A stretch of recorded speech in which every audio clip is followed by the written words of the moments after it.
Have you ever wondered what a dietitian eats in a day?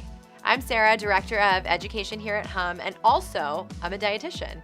And today I'm going to show you what I eat in a day. So let's start off with breakfast. Breakfast is really important to me. I always wake up and eat breakfast. Whenever I'm eating breakfast, I always think about three things. Am I getting a good source of fiber?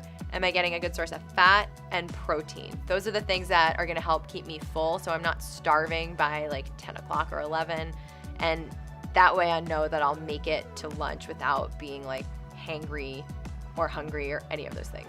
Today, I found this non-dairy yogurt that I'm obsessed with. It's Kite Hill yogurt, and I add frozen berries, and what I do is I defrost them, or I put them in the microwave so that I can sweeten it without adding any honey or sugar or anything like that. So I sweeten it with fruit, mix that in, and then I usually try and add in some healthy fats. So in this yogurt, I'm using hemp seeds as a nice little omega-3 rich fat. After breakfast, when I have some food in my stomach, that's when I like to take my supplements. It's the easiest time for me to remember to do it because I'm at home and I can see the bottles. So today I took OMG, which is a fish oil, and I love that because it helps me keep my skin hydrated. It's one of my favorites. And then I also took Skin Heroes, which is a pre and probiotic, which helps increase diversity in the gut and just kind of makes me feel good overall. So after breakfast, I headed into Hum. We had a probiotic lunch and learn. So lunch was catered, and it was from Real Food Daily, which is all vegan. I'm not personally vegan, but it's okay. I like eating vegan for certain meals. There was lots of sandwich options. I don't typically eat gluten in my diet or a lot of bread. So I went for the gluten-free, dairy-free, grilled cheese, and then I added a salad to it because I always try and figure out, all right, how do I eat more vegetables? So vegetables on my plate, very, very important. And then I wanted a little crunch, so I added the corn chips, and there were brownies. So I have a pretty big sweet tooth, and including that brownie was very important. But I only took half of it. And I savored it, I enjoyed it, I was very excited to eat it. And I think that's really important because a lot of people assume that as a dietitian, I never eat sugar, I have this perfectly clean diet, blah, blah, blah. Not true. I try and balance things as much as possible. So if I'm going to be eating a brownie, then I try and get as many vegetables as possible. And it's all about that balance. How do you create that 80-20 where you're still able to enjoy things that you like, that make you happy, like brownies, but also focusing on those nutrient-dense foods and healing foods.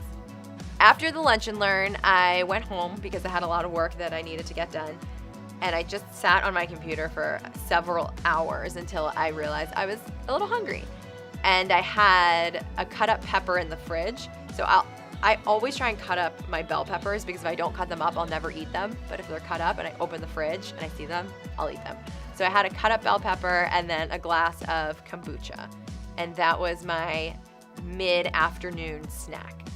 After my snack, I worked for a couple more hours, and then I was starving, and I hadn't prepped a proper meal. I had a couple elements prepped. So I had roasted some beets and fennel and carrots, so I knew I had that. So for dinner, I put that together, and I made some eggs, and then I put on a little bit of this sauerkraut that's called the Fermented Fairy, which is the cutest name ever, and it's an apple cinnamon sauerkraut, which sounds kind of gross, but it's actually delicious. So I had that with the roasted root vegetables, the egg, the sauerkraut, and that was a pretty filling and delicious dinner. After dinner, I got pretty deeply invested in some Sex and the City episodes, and I was probably like 3 episodes in, and I was like, I could go for a little snack. So I got a banana and peanut butter and cut up the banana and put peanut butter all over it. And that's like one of my favorite snacks. It's like the best combination ever. So I had my peanut butter and banana and probably watched another 2 or 3 episodes of Sex and the City. That's it. That's what I ate in a day. I hope you enjoyed this video. If you like it, give it a thumbs up, comment below, make sure you're subscribed, and I will see you guys soon. After breakfast, when I have, sorry.